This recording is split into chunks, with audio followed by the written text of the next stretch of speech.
Welcome, everybody, to another episode of In the Trenches. I'm your host, Cal Davenport. I'm here with Seth Root. Seth, how are you doing? I'm doing great, Cal. Just enjoying a little bit of a kind of spring-like weather in Oregon, so I'm very happy. Oh, yeah, we have the same thing here in Michigan after all of the ice and snow, so it is great. It's great for the mood. Yeah. I mean, for at least for me, I'll be more happy once, or I'll be happier when when things start dying down at my school. And then once spring break comes, I'll be very happy and start smoking my cigars um and going to the gym a little bit and all that, and then shooting hoops. So I'm a little excited for that. Yeah, we are less than 4 weeks from opening day for baseball, too, aren't we? Yes, we are. Yes, we are, and I am so excited. Like I said, I'm hopeful for my Angels to actually make the playoffs. Um, but as usual, I might be a little disappointed by the end of the season. But for now, I'm going to be a little hopeful. Yeah, I'm not really hopeful at all for my Tigers.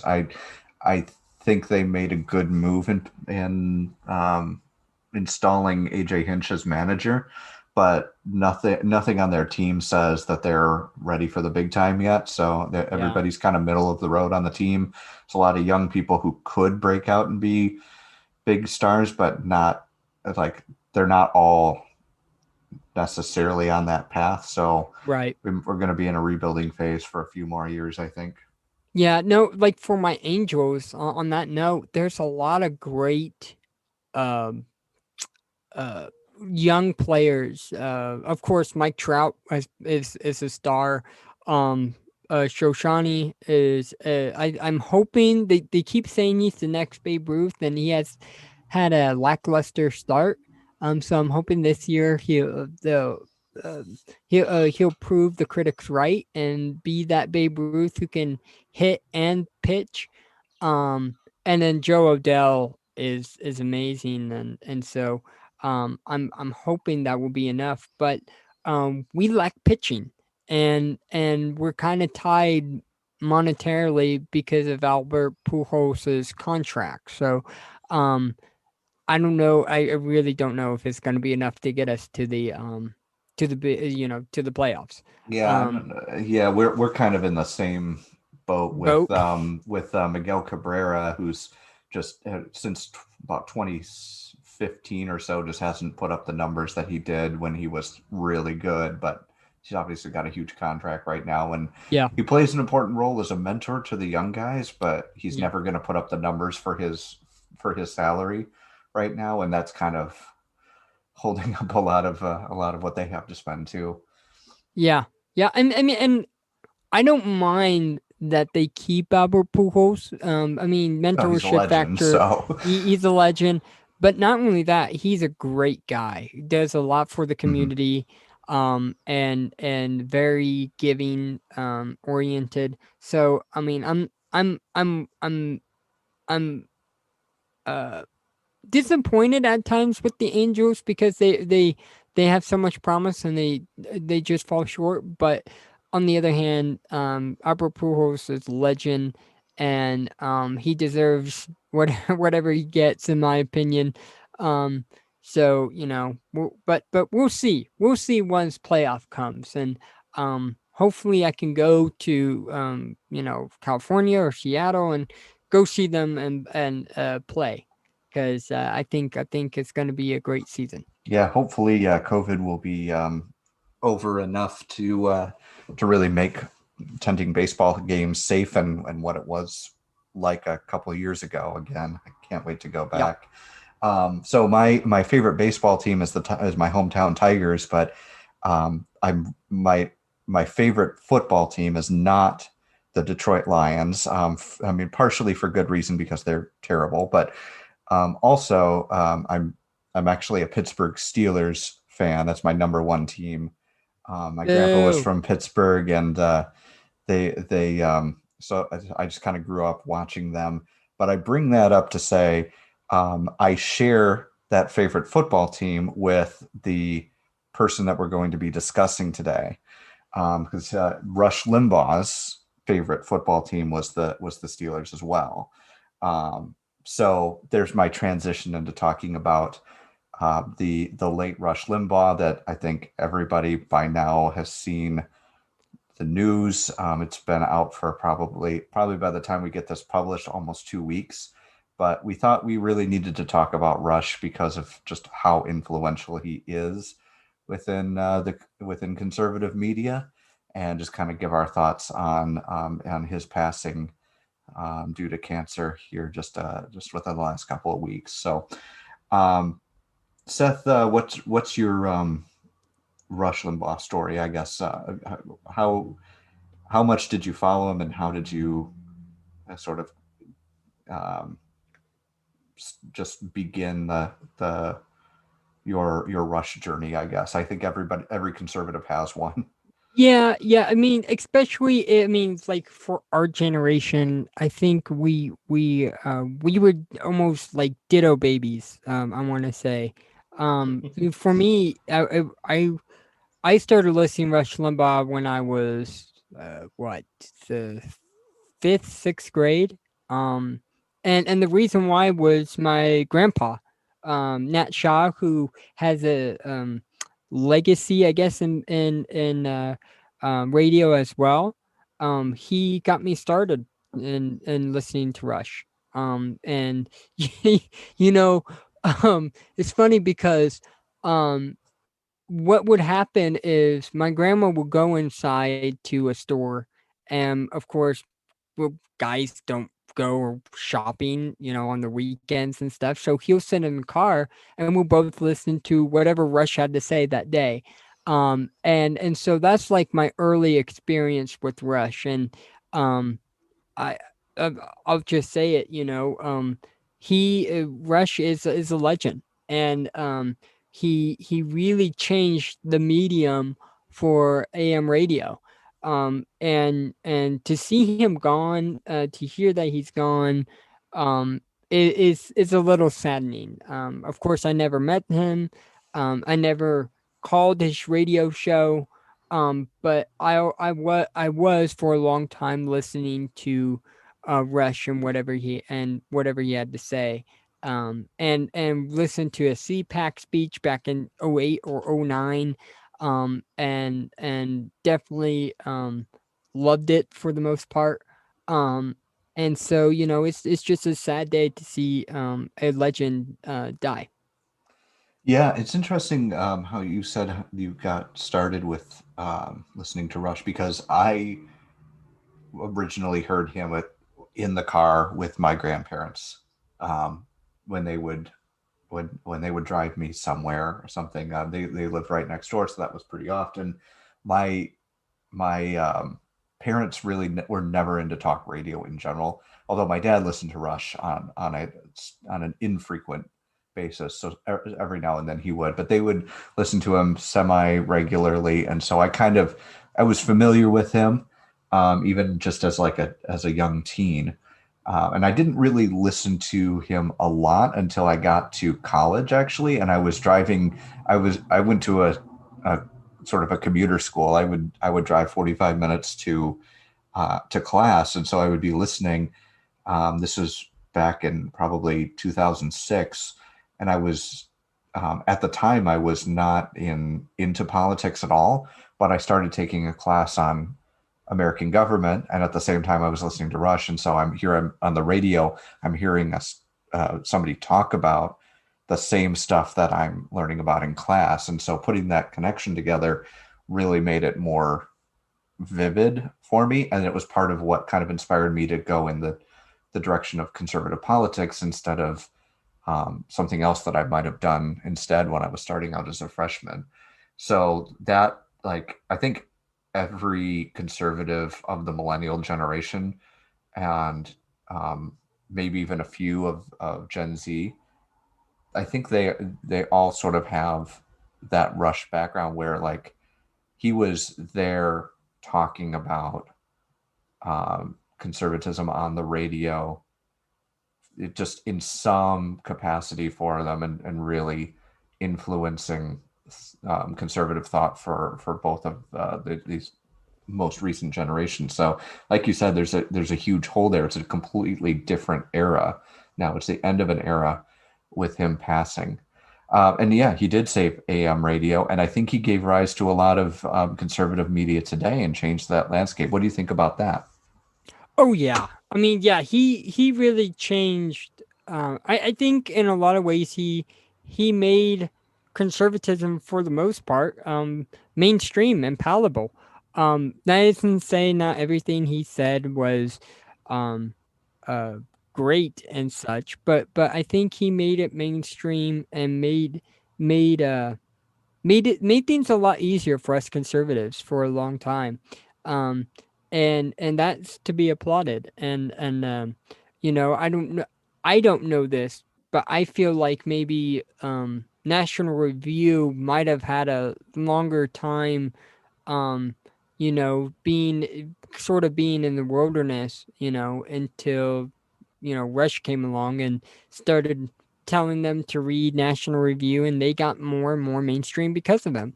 Um, so I mean, he really is what made conservatism take off for the average person. Wouldn't you agree?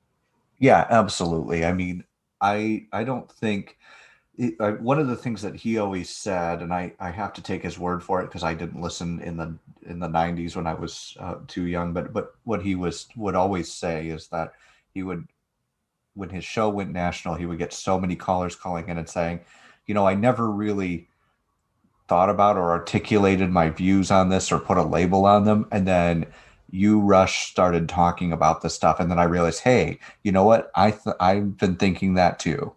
And so it was almost like he connected with a lot of people whose views weren't really mainstream or really given a voice to. And I think that was really kind of the key to his success and his popularity. Yeah, yeah, I agree with that. I mean, and I know it's sort of hard for us to talk about Rush in that. I mean, like you said, we weren't there in the '90s and how that was, to have really conservatism be sort of a minority. You had National Review and the Freedmen, but they weren't really mainstream. And Buckley, although you had the fighting line, Buckley was very bourgeois and elitist in some ways, and this guy by the name of Rush Limbaugh comes along and he cuts through maybe a little bit of the elitist, um, I don't know, mentality, and really gave voice to a lot of people who at the time was just um not in the mainstream. Um, and I think in a lot of ways we are better for it. Yeah, he was definitely more populist, I think, than most of what conservatism at the time was.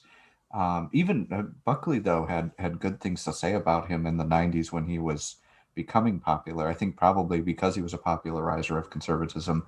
Ronald Reagan also had positive things to say.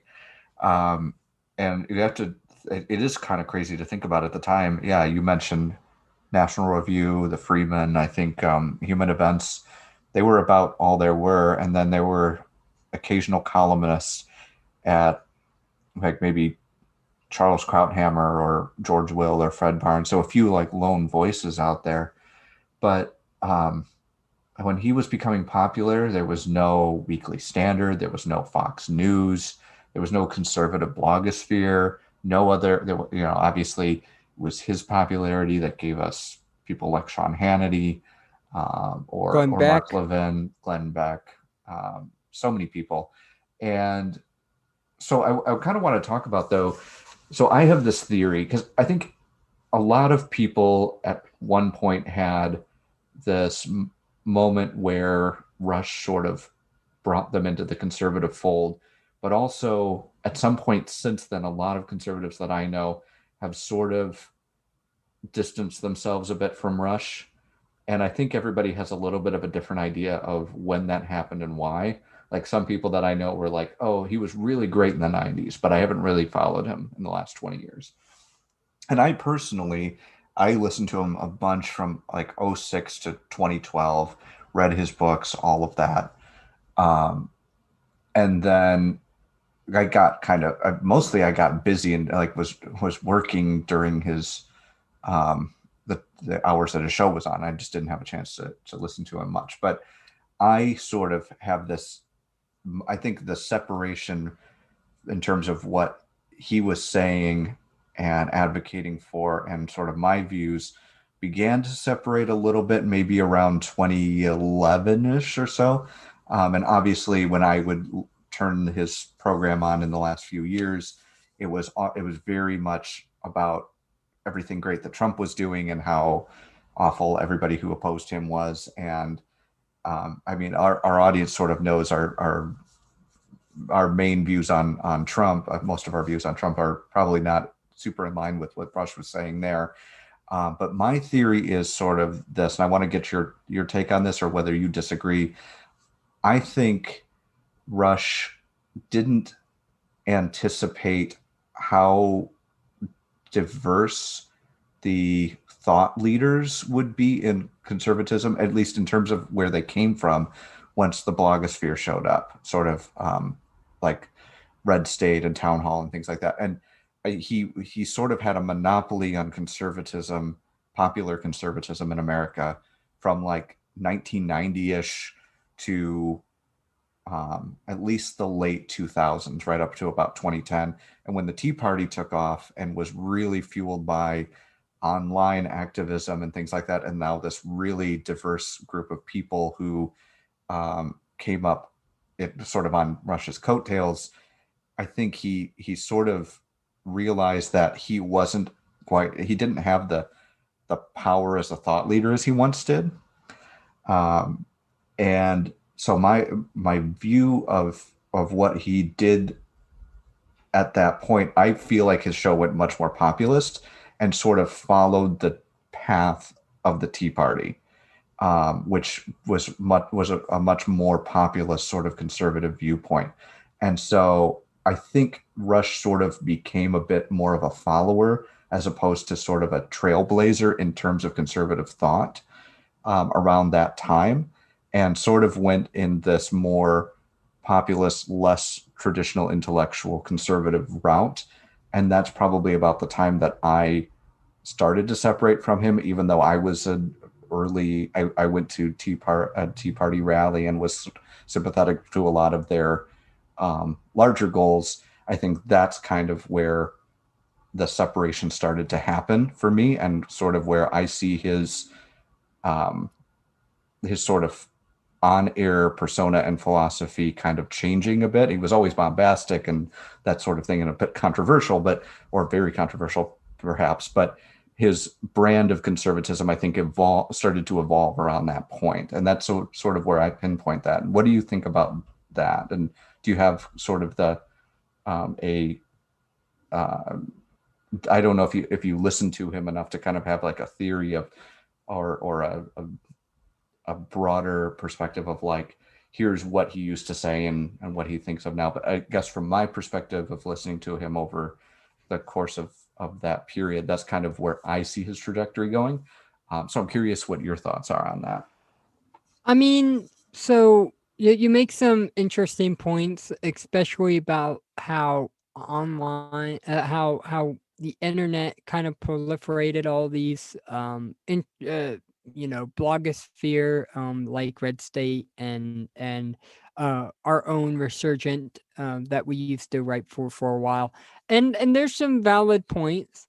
I'm gonna be honest. I'm not quite sure as I was a supporter of the Tea Party until, um, until I think, um, I mean, yes, we had some victories there, but we didn't do what we set out to do with the Tea Party, and our fears about Barack Obama, um, which I mean, I'm still a critic of Barack Obama, and I do think he did some very pernicious and harmful things. But the stuff that the talk radio crowd was saying at that time was just a little overblown. Especially, you have people like Glenn Beck, who I was probably a very early supporter of at the time, and is somewhat influential into on some of my thinking, but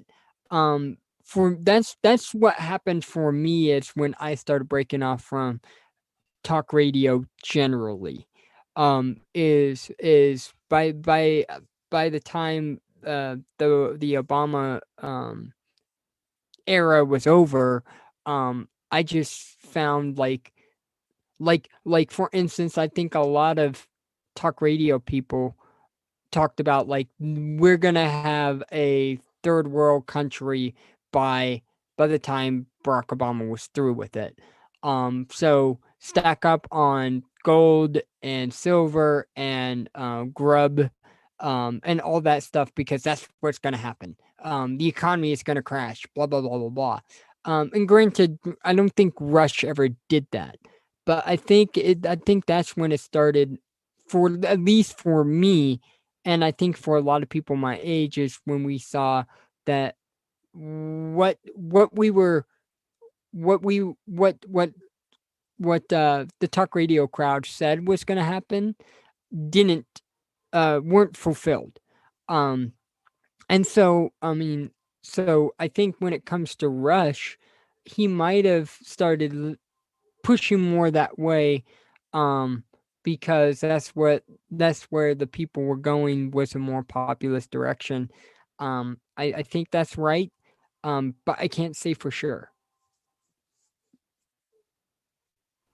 Yeah, I think Glenn Beck and some of the others were definitely going down that road of like, yeah, we got to put our money in gold and stock up and things like that. I don't know if he specifically, I vaguely remember him being pretty out there on that stuff, and I don't think Rush was there. But I think where a lot of talk radio went was where a lot of the Tea Party went, which was kind of ironically that they considered their successes failures in the Mm. sense of, so there was, I feel like there were two sides to the Tea Party, and this is kind of getting a little bit off track, but I'll tie it back into talk radio and Rush and kind of where things changed there. Um, at the beginning, there was a wide group of people who kind of shared these main concerns, especially about spending in the deficit and things like that. Right. And they ran a bunch of candidates, and these candidates kind of smartly appealed to the Tea Party crowd. And we got people like Rand Paul and Marco Rubio and Mike Ted Lee Cruz. and Nikki Haley and Ted Cruz and just on and on. I think even Ben Sass can sort of credit Yes. some of his success to that.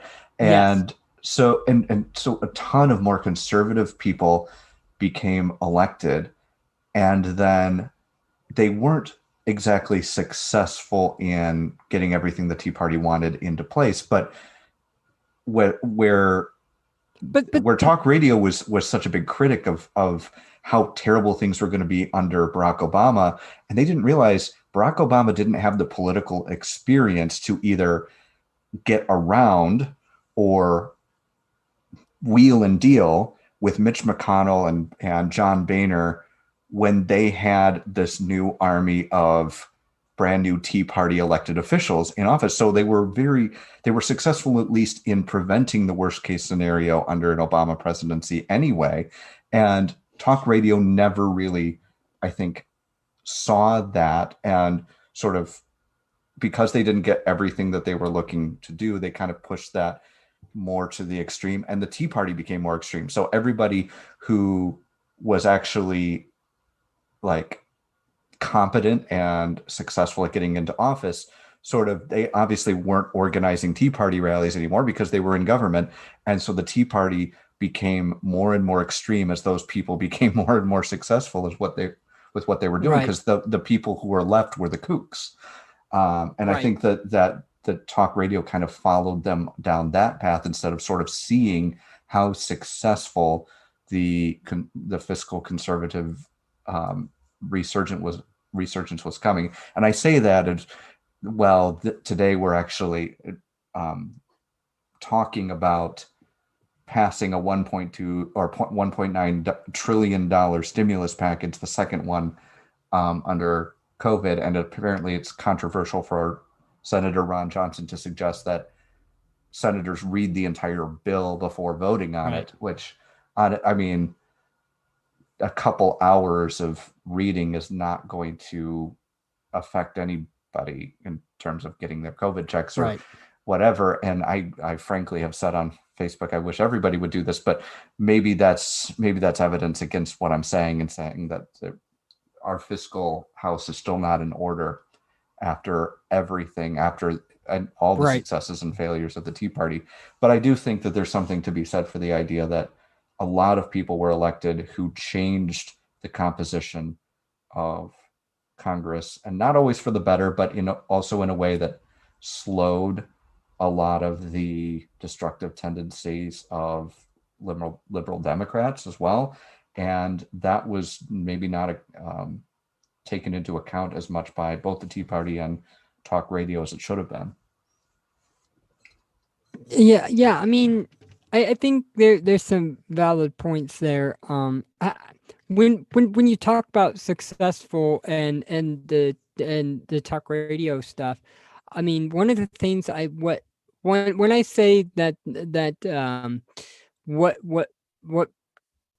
like for instance, let's talk about like the shutdown and such. Like looking back on it now, I think that a lot of what we said was gonna like what talk radio like Sean Hannity, and I want to pick on Sean Hannity because I think he was the worst in some ways of thinking like, oh, this is we have to do it this way, and if we don't do it this way, then all is lost. And that's this and so that's the stuff of when you got to the end of Barack Obama's presidency, you're like, oh well, it wasn't that bad. We're still here.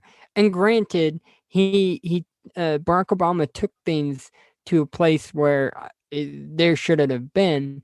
But still, I don't know. I still feel like talk radio, um, uh, uh, the talk radio took things to a level where it was just impossible, to actually be successful, and in some ways towards the end, which is why you had people like me probably, um not listening to Rush, going back, Sean Hannity, like we used to, um, you know, and I still probably listen to maybe Glenn every once in a while, Rush, but or even Mark Levin, but I just can't stand Sean Hannity, these days, um, so I mean, and again, that's all to say. I think that's what happened and why people have this why a lot of people say talk radio is so bad for America right now because they kind of took things to new heights, not new heights, but they took things to an extreme when they knew this couldn't be done. And that's a big problem I think I see in today's talk radio. Yeah, I agree with that. I think that that does go along too with what we see, especially on the internet and in social media, but also in talk radio and in cable news, where everybody wants to find the person who agrees with what they think already and get their news from that person. And so when Fox News isn't extreme enough, we have to get One America News Network going. And Right. when Rush isn't extreme enough, we need Glenn Beck or Sean Hannity. And when um, you know uh, Red State isn't extreme enough, then we need I don't know who's conservative treehouse. I don't We know need what like no. Oh no no. Oh what Gateway Pundit. gateway pundit. And when when Eric Erickson isn't far enough to the right, then we need who's our favorite to pick on, Charlie Kirk.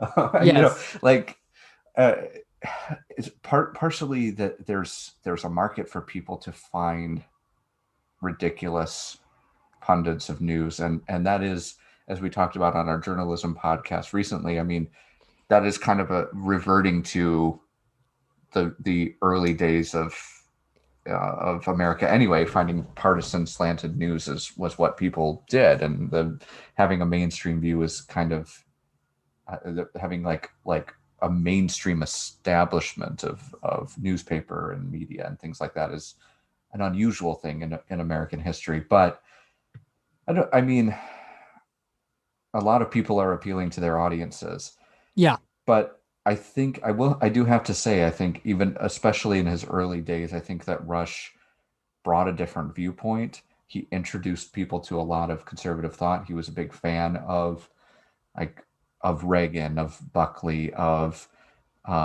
Friedman, and Soul. I'm pretty sure that I first heard an Edmund Burke quote and a Thomas Sowell reference and other things like that on either Rush's show or in his one of his books. And so he did get me connected with other people as well. Yeah. Was there? Can you think of anything from Rush's work where he put you in touch with ideas or thinkers or something that you weren't familiar with otherwise? Well, I mean, friend of the podcast, Steve Hayward, writes a blog called Powerline, and that's when I first heard of Powerline was through Rush's show, and of course, Steve Hayward's blog made me, read Milton Friedman and James Buchanan and some of their work as economists.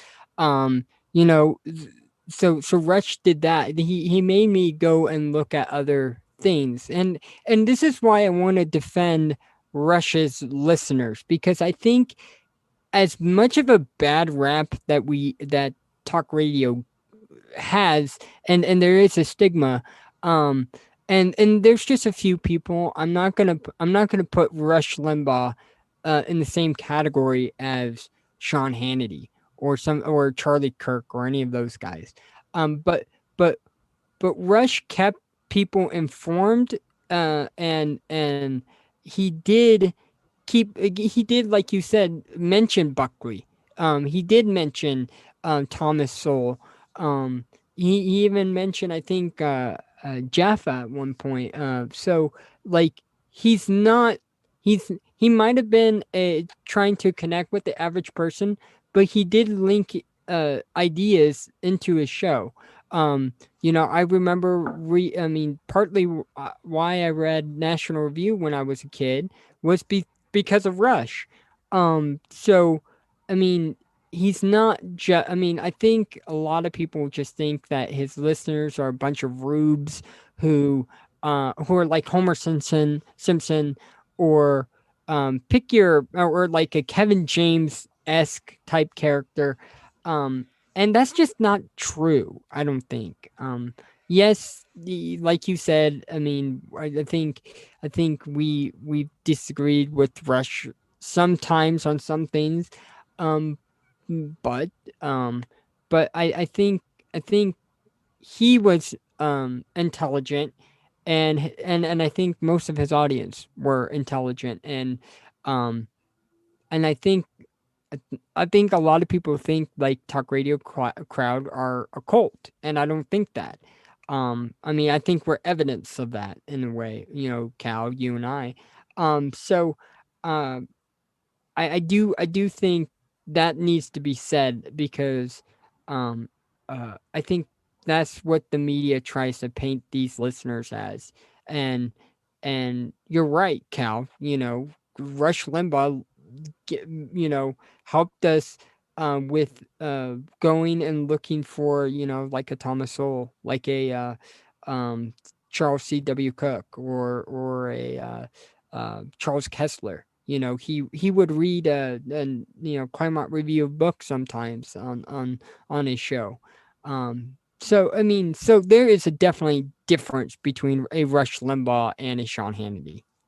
Yeah, I agree with that. And I mean, obviously he was a very intelligent person. I don't think anybody who listened to him very much could deny that. I don't always agree with what he did, what he utilized either his platform or his intellect for, or necessarily his analysis. But I think one of the things he obviously said a lot of things that were inappropriate or even indefensible at times.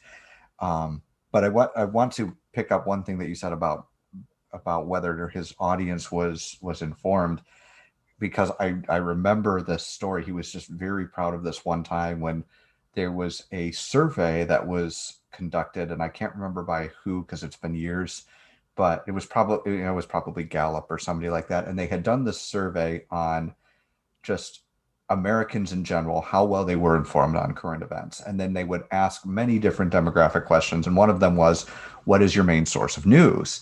And he was always very proud to, or in the story at least, he was really proud to emphasize the fact that, like, there were only two news sources in the country whose readership or listenership or whatever were more well informed on current events than his audience, and that was NPR and readers of the New Yorker and Atlantic, who are like the most highbrow, uh, Yeah. news oriented sources in the country, basically. And Rush Limbaugh's show came in at number three in terms of how well informed its audience was, which I think is a testament to just how much information he distilled into 3 hours every day. Yeah, I mean, and that's it. I think, like I said, I think a lot of people, especially in today's world, think that conservatives are a bunch of uh, unenlightened people who are bigoted, sexist, homophobic. You know the epithets.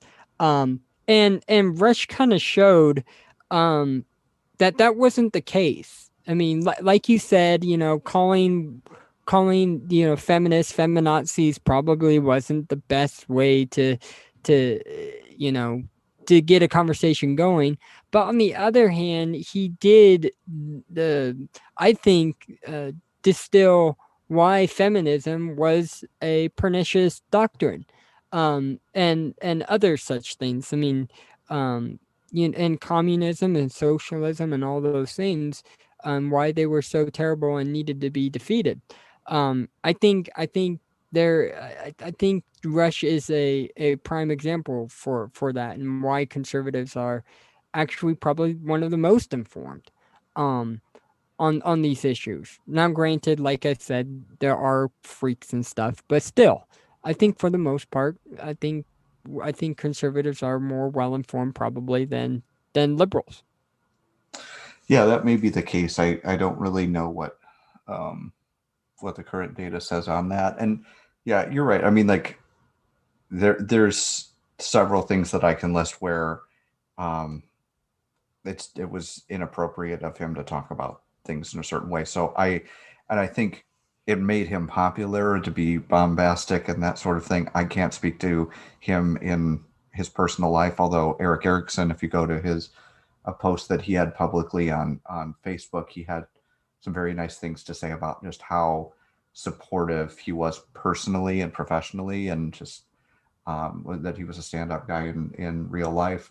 And I'm not going to say that somehow excuses a public persona on radio that was not always um, what it should have been in terms of what he would say and how he would put things.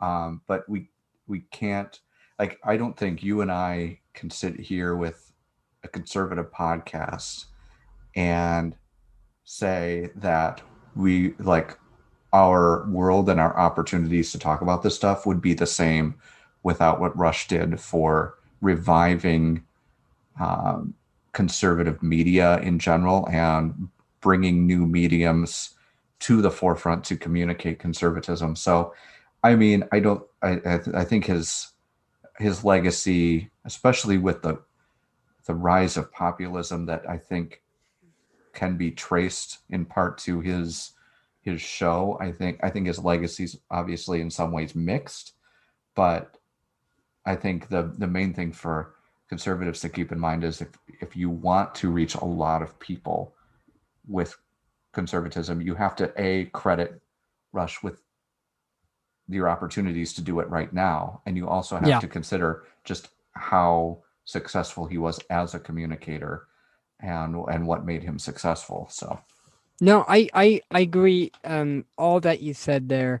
Like you said, I wouldn't be here talking with you about Strauss, about socialism and communism and all those type of subjects about the election and such if it wasn't for Rush. And for better or worse, that's just the truth of it.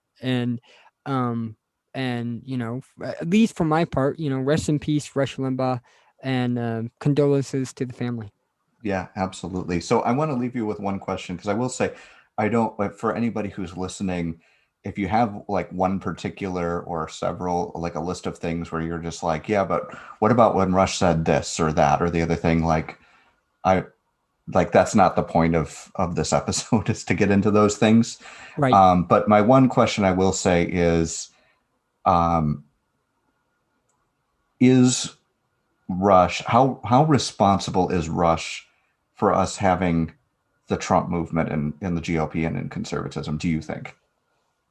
I mean, he was an early supporter of Trump. However, I mean, I see that more maybe as he's been friends with Trump for a long time. So because they're friends, I mean, there I think there's something to that. But I don't give Rush as much credit as I think a lot of people think. I actually give a lot of credit to Trump himself. Um, Trump is a very good communicator who, yes, at times was a little bit like Rush in that he was a little bombastic and stuff, but Rush did. Sorry, Trump did hit a lot of issues on the nail. Um, about our immigration, um, the way we talk about trade and stuff, about China, um, and so I give more credit to Trump and Twitter. I think Twitter is kind of the thing that got him to where he was at the height of his power on um you know on during 2016. I think those two are pretty big, along with, let's be honest. I mean, yes, Rush gave him support, but um mainstream media actually gave Trump a lot of free airtime. And um I think they're probably more culpable to when it comes to the rise of Trump than Rush Limbaugh. But that's just me. Yeah, I sort of agree with what you're saying because I you could definitely put them side by side and compare um, a lot of their communication style being bombastic, being populist. I think Rush is definitely more articulate than Trump, Absolutely. but and knows politics better. They both have very good political instincts, though. And so what you were talking about there, even though I think both of us disagree with a lot of Trump's positions on things, he had his pulse on what people were feeling about them in a way that I think Rush did too. And so some people would argue, well, Rush sort of whet our appetite for somebody like Trump. Like he paved the way by being that type of communicator. I don't think that's true. I think it's that both of them have the types of skills that make them popular with a certain type of audience, and that Trump would have been able to tap into that in the same way Rush did without Rush. Right. And you're totally right about the free coverage, the free publicity, basically, that the mainstream media gave him. And I also think, just to tie this back to something I said earlier, so many of the things that so many of the forms of media that came to prominence after Rush's popularity, like Fox News, like the blogosphere and things like that, like social media, the things that really made him less of a thought leader in conservatism and perhaps more of a follower are also the things that really made Trump go viral. So I think, if I don't think that Rush, I think if Trump had the same sort of trajectory 10 years before, we could really maybe credit Rush with more influence in that area than we can today, just because of the media landscape Right. difference that we see. Yeah. Yeah, yeah, I think there's some valid points there. Um I just find it funny that there's like this sort of gaslighting in a way of saying, well, Rush and Glenn and all of them gave us Trump. When I think it's kind of funny because I think the media definitely. I mean, they've been propping up Trump for the past 20 years, with the Apprentice and all those interviews, and everybody Yeah, said, "Look, Trump is very cool," and all this stuff. So Trump I would. didn't build he didn't build a highly successful like tech company like Microsoft or Google. He wasn't some Right. brilliant stockbroker like Warren Buffett. He got he made his billions as a brand, and the only way you Right. do that is if you get tons of media coverage. And he Right. excelled at getting the media to cover him, and they did the same thing when he ran for presidency. Exactly. But I mean, we're I don't want to rant about Trump too much when we're talking No, no, about no. Rush. But like you said, I mean, I hope that I know a lot of people are not his biggest fans, including I mean, whether they came up in conservative um, media as teenagers 10, 20 years ago, or whether they never listened to him to a word that he said. But I hope that everybody is at least praying for the family and thinking about and um, just thinking about the loss of the Limbaugh family, of somebody who Yep. was just a giant in AM radio and in conservative media, and just in American politics in general. Yeah, no, I agree. At least for me, I mean, Rush Rush definitely helped my intellectual conservative history. He is definitely a giant and a legend. That goes without saying. Uh, and just for me, I mean, yes, I mean, yes, there's some maybe some bad things about from a Rush, but for me, I think he did more good than harm, and um, I think he helped conservatism be where it is today, um, and that's a good thing, for the most part. And so, rest in peace, Rush Limbaugh, and condolences to the family. Pray for them, and hopefully, at least talk radio in the future may try to go back to what made Rush so good and special. You know, that's my hope.